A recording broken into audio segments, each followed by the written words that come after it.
Hello, everyone. It's Mark Walmsley here. I'm the founder of the Arts and Culture Network. We're currently at 142,000 members across 8 arts and culture LinkedIn groups around the world, with 200 or so people joining us every day on LinkedIn, which is very exciting at the moment. But this is the best bit of the job for me. This is where I get to introduce you to one of our full members. So I'm delighted that David Thomas has joined us from sunny Wimbledon, outside London, today. David, thank you so much for joining me today. It's my absolute pleasure, Mark. I remember when there were only 2 members and a dog. So to get to 142,000 is pretty good. That's very kind. David is one of our full members and a regular at our networking events. So thank you so much for being a full member, David. As you know, we're entirely member funded, so it's very much appreciated. So thank you for that. So before I create your fantasy cultural year, which I'm looking forward to, perhaps you could tell us a bit about your background and the work you're currently doing, and any the kind of people that would make really good connections for you in our community. How many weeks have we got for the interview? So Keep it brief. People lose interest. I'll try my best. I'm at heart a writer. I write plays, songs, anything. I've just rewritten my debut novel. But at the age of 16, I realized that in spite of all the praise my work was getting, it wasn't getting me any money, and money was quite important. I started working for story departments, Warner Brothers, Goldcrest, Lad Company, and learned how other people made mistakes when they were writing, which was very useful, but put my sanity at risk.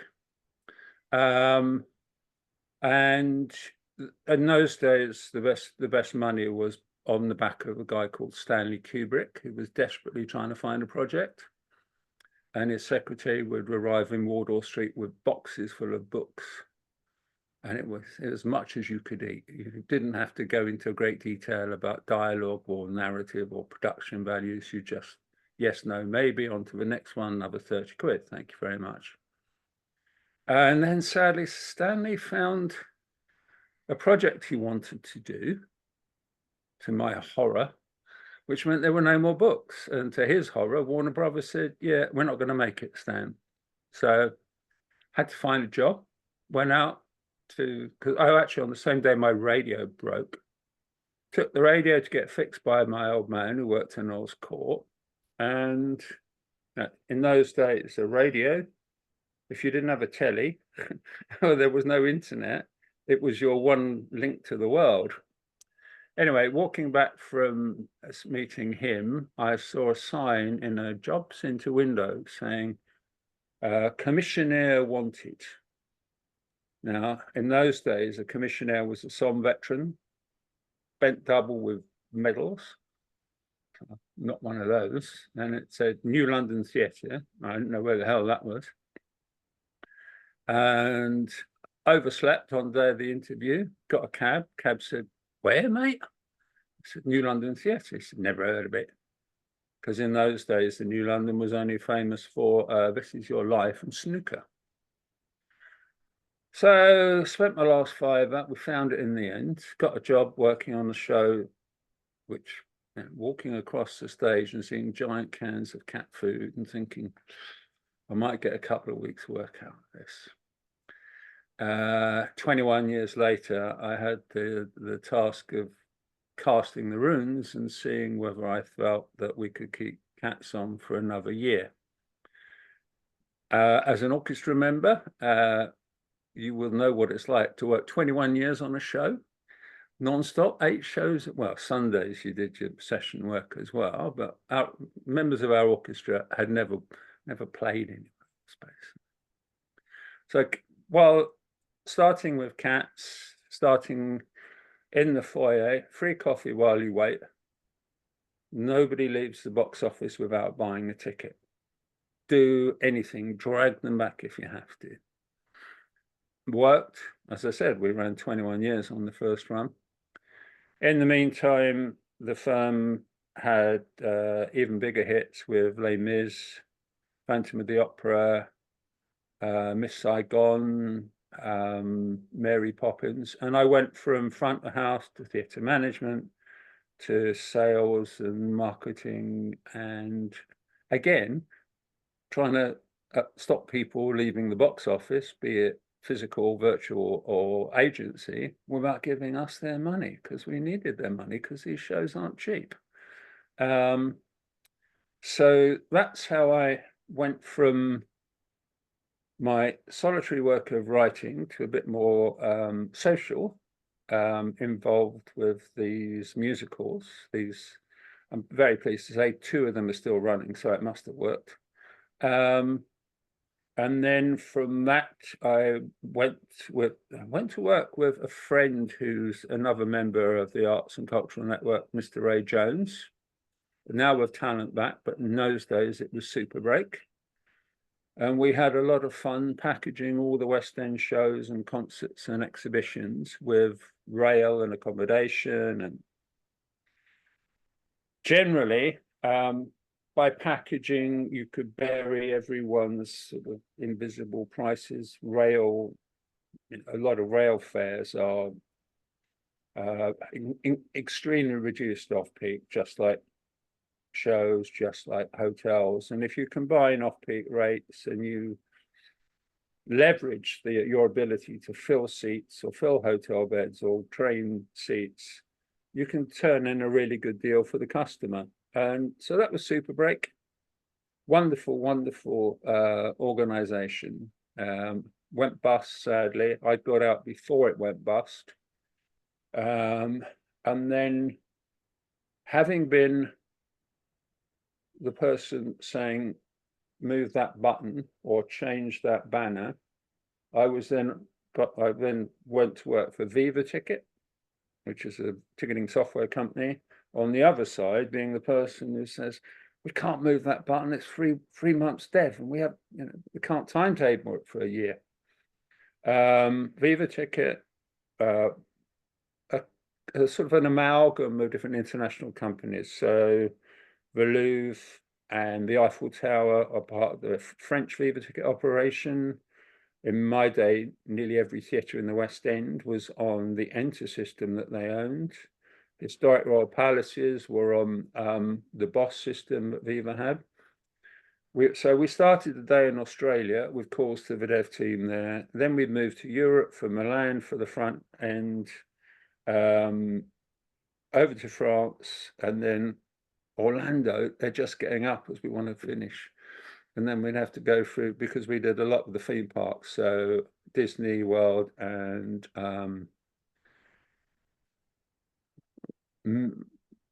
most of the big theme parks. So it's been a bit of a mix of. That's why I said, how long have I got? Because I know, but tell us if I may. Bring us right up to date and tell us what keeps you busy these days. Okay, so this year, spanning last year and the first few months of this year, I was working as a tourism and groups consultant for Andrew Lloyd Webber's LW Theatres, which was amazing.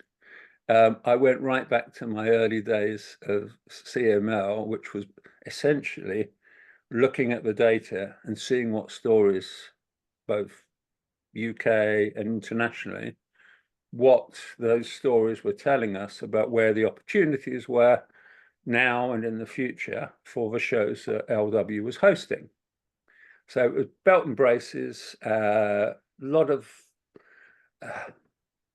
laboratory work in a way, looking at the data, seeing once we'd got the insights from the data, then how can we then best leverage the channels that we had to make it work for us, which was wonderful. And it was also great because after Viva Ticket, I then was head of UK strategy for a Dutch resale platform. So between Viva Ticket and Ticket Swap, the resale platform, I'd spent about 4 years on these bloody screens. And then suddenly I was back at Drury Lane, which I practically lived in for about 15 years. 5 days a week, sitting next to real people, doing a real commute, as opposed to just sort of logging on. And that was really great. Now, what's keeping me awake into the wee small hours is I'm introducing something I refer to as growth sprints. So essentially, live entertainment, because that's what I know. Have a look at what a show or a venue are doing across all the channels, and then focusing on different areas and thinking, is this currently underserved, or will it become more important in the future? Because it's always a moving target, your audience. And sometimes other things happen, world changes, or your priorities change. And it is, I know, easy, I've done it myself, easy to overlook a segment that might not even be that critical this spring, but it will be next spring. So you've got to allow 6 months lead time, even after you've got through your stakeholders. So that sort of focus on that moving target of audiences is what I'm doing now. That's fantastic. Wherever this appears, there'll be a profile about you and links to you on LinkedIn and elsewhere. Well, basically, if anyone is watching, the idea is, once again, not to let any natural audience or prospective audience or adjacent audience or anyone who's got the money that we can drag in, get them in. Get them What is paid. Michael Pilar, who you've met, one of our other members, getting them out of their house into yours? Yeah. Not my house. No. Okay, so I'll tell you what, Mark, so sorry. Having spent, as I said, about 15 years at Drury Lane, 10 years at the New London, Her Majesty's, they do become your house. They do become your home. And then the show finishes, or you move to another show, and you go back, and it's like an ex, an old flame. Why have you been ignoring me? You used to spend 40 hours a day here if you could. Now I don't see you anymore, because they all have these personalities. Yeah, I had that feeling at the Apollo in Shaftesbury Avenue. I did a show there when I was in my 20s as a percussionist. So it's your fault that the roof came in. It is, I'm afraid, yes. Now, can I pick your brains then? Can I pitch a show to you and you can tell me whether you think it's got legs? Okay. One of our other members is writing the music for a new musical based on the life stories of 6 historic famous magicians, female magicians. Okay. And we're currently thinking about synopses and the story flow for the show. And I came away thinking, right, it's like 6, the musical, but it's I hope Kenny's watching this. The daughter of one of my old friends was one of the original 6. Yeah. So imagine 6, but it's the story of 6 female magicians from in steampunk Victorian London. Okay? And their challenge is that they're being had over by their sort of Moulin Rouge like manager, and it's the story of them coming together in London. They're all from different areas of the world, so it's like the Spice Girls become female magicians, with a lovely steampunk background, some belting songs, and how they get one over on the manager and do a fantastic show all together at the end. That's what we've got in the pocket at the moment. What's your initial reaction to that, given all you know about audiences and what's around? So in the words of a very great screenwriter, nobody knows anything. Take the biggest, most overwritten book of all time, Les Misérables, and turn that into a show. Everyone thought they were crazy. Yeah, I bet they thought they were crazy when they pitched 6. Exactly. So it's all you can do is say, music, no disrespect, I know you're a musician, but music is not the difficult bit. The difficult bit is the book. Right. And the book of a show, there is a structure to a musical, any musical, that you need to understand as you take an audience through it. You can change it once you understand, like any medium, once you understand it, you can play with it and vary it, and that's how great shows happen. But you have to understand what the guts are of the structure of the book of a musical. Right. And once you've got that, well, your pegs are arranged that way, build on that. Start with that. Because, all right, you might have a great song, terrific. Probably your best song won't fit in the show. Just like when you're cutting a film, your best shot is always doesn't fit anywhere. So, as our old head of editing used to say, put it in the scrapbook and not in this movie, yeah. So that's really good advice. That structure, get that working in a way, because musicals are about transitions. They're about what the audience knows, what you know, and the crucial thing is, how are you going to surprise them? You will lead them by, the structure will lead their expectations, and then you will leave them at that point, and then suddenly you'll go with a surprise, a coup de theatre, like the helicopter, or the chandelier. The helicopter, the chandelier, Bert walking around the cross arch in Mary Poppins. What? When Billy Elliot starts to fly, and you see the swan's arms, which with the first Billy, his arms were just like wings. I mean, those are the moments that transfer an event into your long-term memory. You'll be talking, you've been to so many. I've been to so many. But a bit like a hook in a song. The hook is worth 80% of a song. Your coup de theatre, your surprise moment, is worth 80% of that musical. Right. That's very good advice. Thank you. That's great. Now, that's wonderful. I'd like to have some fun now. And given your immense experience... I can wait while you do it. Oh, sorry, you mean... I'm going to create your fantasy cultural year.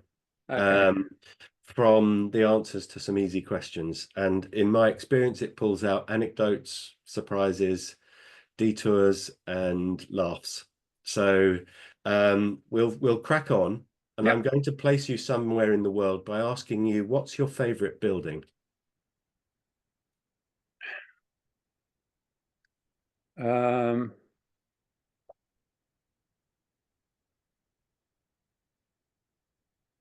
This is going to sound rather crass. It's a little white house, but on the shore, on a little island. Is it a very human scale building? Does it exist? Oh yeah, yeah. Yeah. Can we, where is it? Would I be able to find it if I Google it? Or not? You'll be able to find the island. Where is the island? Sifnos, which is in the Cycladics. Right. And the building doesn't have a name. It is the house by the sea, which is near, if you go to Castro in Sifnos. Right, let's see if I found it. I'm going to share my screen and you can point it out if there's plenty of white.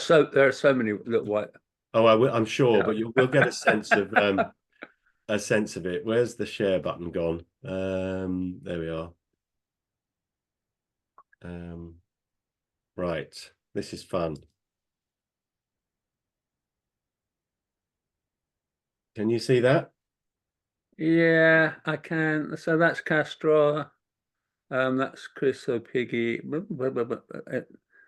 Well, keep going down, keep going down. We'll choose one of these just to create the scene. Okay. I'm tempted to put you here. Okay. That'll do. Put me You're there. there. Yeah. That's where you're going to be. Excellent. Okay. Now you've and Sifnos is, as you said, it's in the Cyclades, is it? Yeah. So okay, so you're there. Hmm.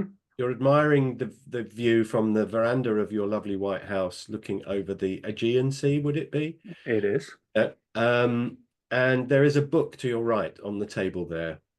And this is sounding very Shirley Valentine, isn't it? um, it could be your favorite book. It could be a book that's been with you all your life. It could be a book that you've discovered recently. But what book would be on your right there, sitting there? I get through a lot of books, Mark. How long has it got to last me? It's just you're. I'm going to whisk you off shortly. So any book you like. Um, Gonna sound a bit bloody cliche, but it would be War and Peace. I love the recent TV adaptation. I thought that was really good. Um, I love Tolstoy. I think it's yeah. Okay, so you've got amazing. War and Peace there. Now there's a drink to your left. It's 6 p.m. It's still sunny. It's June, not too hot. May, perhaps. What would the drink be on your left? It's got to be a gin and slimline. Gin and slimline. Perfect. Um, Now you're feeling quite pleased with yourself because you've just back from Athens, Yeah. okay, where a wealthy Greek family foundation have decided that they'd like you to do some study for them over a year. Given your experience and expertise in theatre and musicals in particular, they'd like you to spend a year in the country of your choice studying the approach to musical theatre in that country so that Greece can start competing in the musical theatre world. Okay. Hmm. It's a year-long stud trip. Friends Yeah. and family can come out if you wish. It's extremely well paid. It's first class all the way, all expenses covered. You'll get a book deal and a TV deal documentary out of it as well. Okay. Told you it was fun. All you have to do, and it doesn't have to be Greece, all you have to do is to decide which country you're going to do that year of study in. Um, this is going to sound terrible. It would have to be in London. That's okay. Right. So you're on the plane from the Cyclades, from Athens to London. Okay. Okay. You turned left when you got on the plane because you're flying first class. Sure. The steward comes to you with a gin and slimline and a note from the wealthy Greek family foundation asking Hmm. you to do something for them. Not a They'd like parachute. they would like you to limit your musical listening to one very specific genre of music for the entire year to the exclusion of all else. Yeah. If you had to listen to one very specific type of music for a year, what would you choose? Well, you put me in a bit of a bind because my daughter is a singer-songwriter, folk singer, and my son is a rapper. Wow. Um, and as I, up until recently, was rapping for the West End, it would be rap. I think as a, you know, as a lyricist, the rap media, the rap music has basically reinvented poetry Mm, for 3 or 4 generations. Poetry was dull as dishwater to most people in the classes when I was at school, not to me personally, because I wrote the bloody stuff. But most kids now, thanks to rap and hip hop, have a taste for the words, mm. um, words, the rhythm, that that visceral means of expression that you Yeah. can get in rap. So it It's would be that, rap. A year yeah. of rap but I don't know how long I would need in a sanatorium to recover afterwards. Yeah, I'm a percussionist, so it's the rhythmic, it's the rhythmic application of the words that I enjoy so much, and Oh yeah. the surprising bits that seem to just sort of transcend the underlying rhythm so quickly. I was at our local pub recently, and we have open mic nights on Wednesday on the river here at Holbridge in Essex. Mm-hmm. And you get musicians from all over Essex. I've never seen more guitars in one place at the same time. And a young guy turned up. He was nervous. He put his name down, and he was a rapper amongst singer-songwriters and country, Sure. artists. And it was incredible. He said he's going for the world record. He's currently at 11 syllables per second. And we've been back, and he's getting faster. So that was great. They Okay, should so practice on Gilbert and Sullivan. yes, They managed to squeeze them in. they did with the Major General. Yeah. Yeah. But I mean, I took my son when I was a tour operator, and a travel agent wanted 300 tickets for Eminem at Wembley, the first big gig at the new Wembley, which I got through my contact or contract with Ticketmaster. Fine. My sales manager phoned me and said, "We got the 300." Actually, I bought 302 because my son was a big rapper even then. The travel agent got the tickets off someone else. So I had to sell 302 Eminem tickets to completely wrong audience. But we managed to get rid of them all. And it's not only Eminem, we had Dr. Dre as the guest, my son and I, 8,000 people at Wembley. And I'm thinking, wouldn't it be great if we could have a bit of musical theatre based on rap? Now, In the Heights, I'd seen, which was by the same guy that wrote Hamilton. But it was more like a sort of Spanish rap. It wasn't. It was in the rap meter, but it wasn't as 100% rap that Hamilton was. And then, as a tour operator, I'm delivering my bottles of booze to the different box offices, and I got a note from the old firm saying, "Oh, we've got you a ticket for tonight, the first night at Hamilton." And so many things, your expectations are so high, and they become really disappointing. But that night, my expectations were way high, and I just went through the bloody roof. I mean, Wow. and I'd never seen any audience, let alone a first night audience, following every beaten bar for 2 hours. Yeah. They were completely in the zone. Wow. Wonderful, wonderful piece of work. Fantastic. Excellent. Let's move on Yeah. with so you've come back to London, and you're into Heathrow, and the group of, despite the fact that you know London very well, we'll play along. A group of young people have been detailed to help you settle in. Yeah. They meet you at the airport with your name on a card. You're in the limo with your luggage, and they've given you a really beautiful apartment in Floral Street in Covent Garden for the year. So and you've got your local pub is what's the pub that's up the little alleyway where they do the Morris dancing? George? The Lamb and Flag. Lamb and Flag, one of my favourites. I love it there. I once went there on St. George's Day, and they had a punk Morris dancing group there. It was brilliant. It was like Morris dancing meets a mosh pit. It was incredible. Excellent. So you see about the anecdotes and the detours. So you're settled in, and they're going, and your new friends have said, right, we're going to pretend you've never been to London. We're going to take you to a dance performance and then out to dinner. And now, in my fantasy world here, I can wave a magic wand. You can have any dance performance you like, original, with dancers with us or no longer with us, any dance style, any dance group. What would you like to watch for a couple of hours if you could go back in time as well? The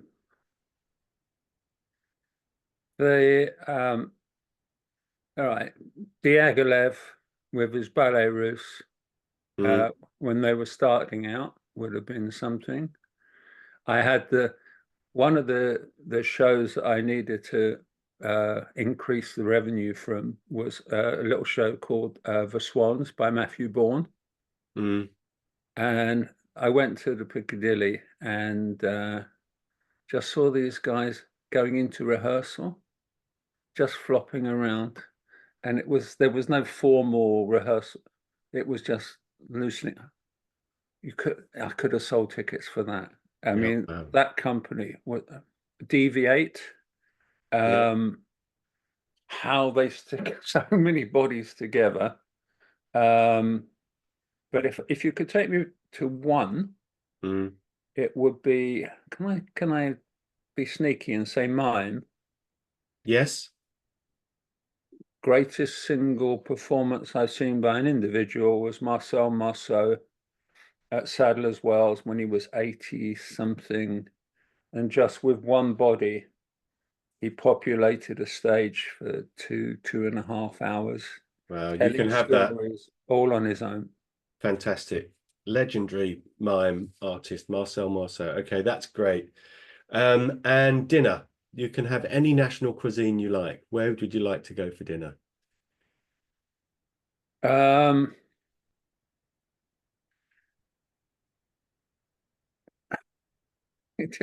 I've just flown in. I've just seen the show. It's probably going to be something quite light. I don't know if you know Palomar in Rupert Street. It's is Spanish, Israeli, Arab, Spanish, Mediterranean mix. It was voted #1 restaurant in London for about 3 or 4 years.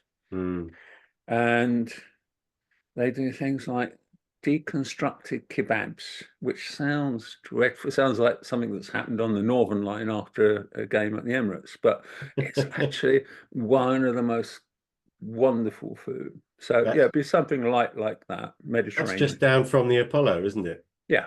Yeah, I know. The way down to Chinatown. Yeah, got it. Okay, we'll take you there. Now, the next day, it's Saturday in London and it's sport day. How many weeks does this run for, Mark? This is your 2-week introduction. This is your 2-week introduction until you start the research project. Okay. Now you can go to any sporting event you like. Where are you going on Saturday? Can I state the result as well? Yes, you can. Okay. Wales defeating England by 30 points at Twickenham. Oh dear. I think I've been in the rugby union. I think I've been there when that happened. There's no feeling like it. Oh, I know. Or tonight, Fulham defeating United, because we're actually a bit of a banana skin team for United, and the manager's already saying, "Oh, we're not ready. We're not ready." So hopefully, we'll stop them tonight. Nice. Is that at home? It's in their home. In their home. Okay, you can have both.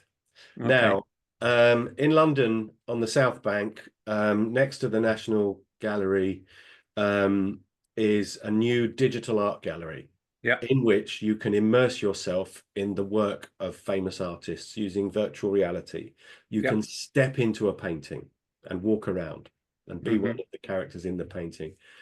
3D, 360 degrees, the characters move, but which visual artist's work would you enjoy exploring in that way?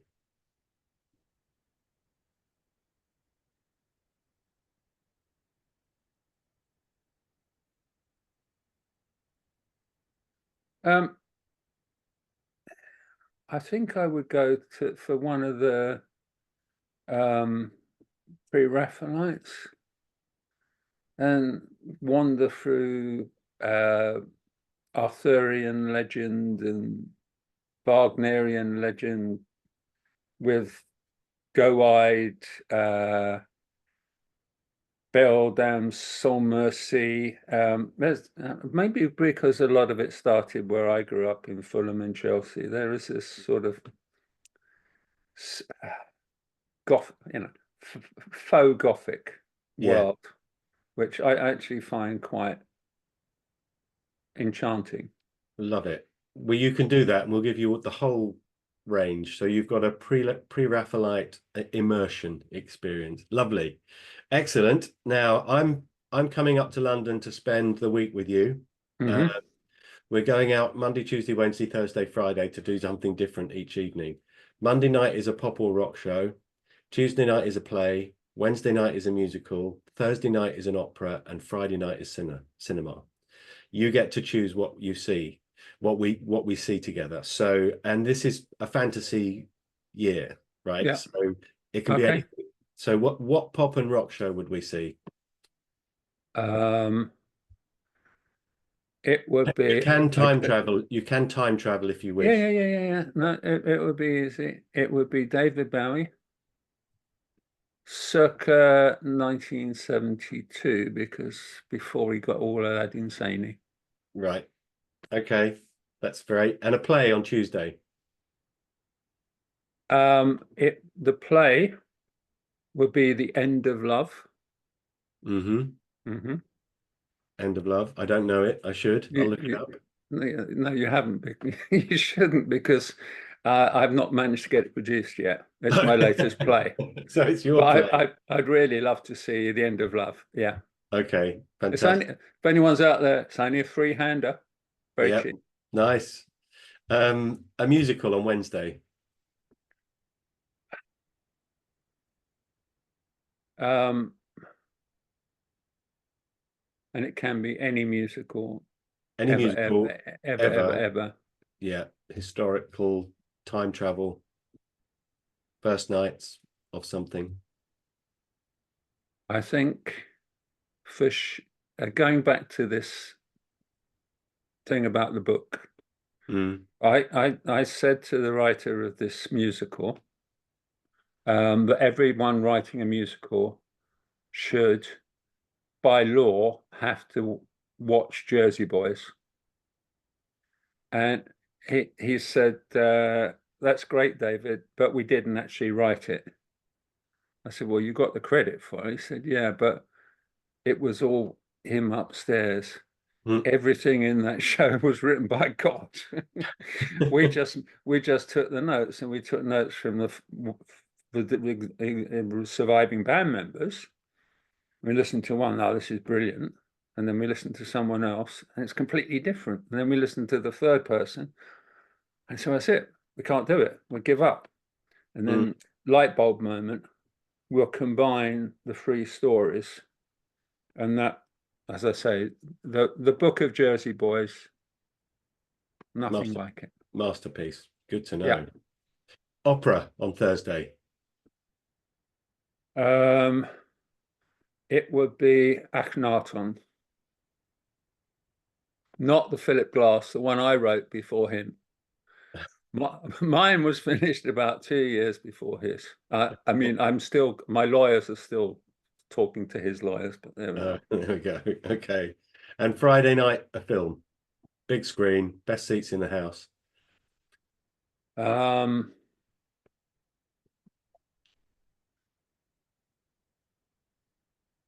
it, I used to love double features, and if it was a double feature that was the same film, even better. Uh, Bertolucci's Novecento, which is like 5 hours in part one and part two. I'd Wow. like to see that again. Wagner meets cinema. Yeah. Yeah. What was it? I've done Glyndebourne many times because my brother's a cellist in the London Philharmonic Orchestra. And what was that saying about it might have been Stephen Fry, although I know he's a big Wagner fan. Um, I went to a Wagner opera. 3 hours in, I looked at my watch and I'd only been there 30 minutes.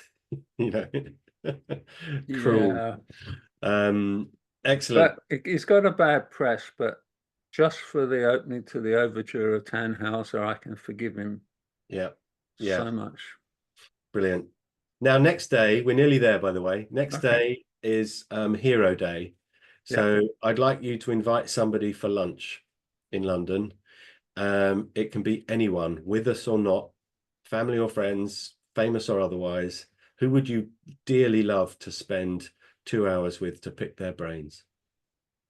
I don't know about pick their brains. I think we'd have to be up in the roof terrace because he would never stop.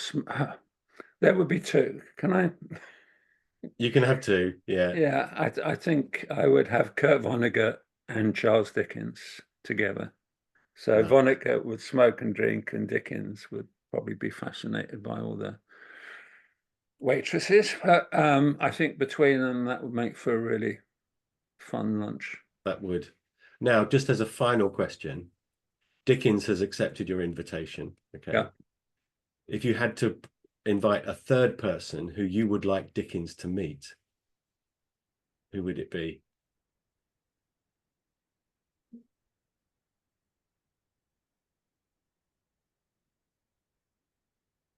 I think again, it's a bit cliche, but I would introduce him to Tolstoy. Nice. And I'll add Shakespeare to the party, and then we're done. That's because you're from the Midlands, you know. Local boy made good. Yeah, David, thank you so much for doing this. Absolute pleasure. I'm exhausted now. It was good fun. I'm going to do the rapid fire one on you now. This is fast paced, Yep. instinctive answers. I'm going to give you two options. You need to choose one or the other. Okay. Yep. And then I'll let you go on with your day. And I've taken up much more of your time than I intended, so I apologize. Okay, sparkling or still? Still. Mac or PC? Mac. Tea or coffee? Coffee. Radio or television? Radio. Peas or sprouts? Sprouts. Call them or text them? Call. Every time. Window seat or aisle seat? Window. Milk or dark chocolate? Dark. Motorcycle or car? Car. Boiled or fried egg? Fried. Concert hall or sports stadium? Draw. Oh, okay. You can have both. Cat or dog? Cat. Excuse Only me. because she's watching me. And Yeah, she's there. Test the water or dive in at the deep end? draw. It would depend. Orange juice, bits or no bits? Bits. An hour in a library or an hour in a museum? Draw. You've got to choose one. That's the rules. Well, I'm a member of the British Museum and their anthropology library, so I can do both. Oh, clever man. Beethoven or Mozart? Beethoven. Shower or bath? Shower. Cooking or being cooked for? Cooking. Fiction or non-fiction? Fiction. Sand or snow? Snow. Shopping online or in store? Both. In-store. Reggae or salsa? Reggae. Indoors or outdoors? Outdoors. Android or iPhone? iPhone. Start immediately or wait until the last minute? How much are you getting out of Apple for this, Mark? Start immediately or wait until the last minute? Always wait until the last minute. Yeah, my brother. Science or history? History. New York or Los Angeles? New York. Early riser or night owl? Very early riser. Messy or tidy desk? Tidy. Red or white wine? Red. Numbers or words? Words. Easy. Mild or spicy? Spicy. Whiskey or rum? Sorry? Whiskey or rum? Whiskey. And finally, see the future or change the past? Neither. Sorry. No, okay. Good. There we have it. That was great. I love doing these. That's been a delight. It's a lovely way for our other members to spend a few minutes meeting you and learning more about what makes you tick. So thank you so much for doing this. My absolute pleasure. Wherever this appears, there'll be links to you and a profile about you so that our members can. Except on Crime Watch, because they only allow 15 seconds. David, thank you so much. This has been Cheers, Mark. and thank you so much for being one of our full members. It's something that I get value from every day. Thank you.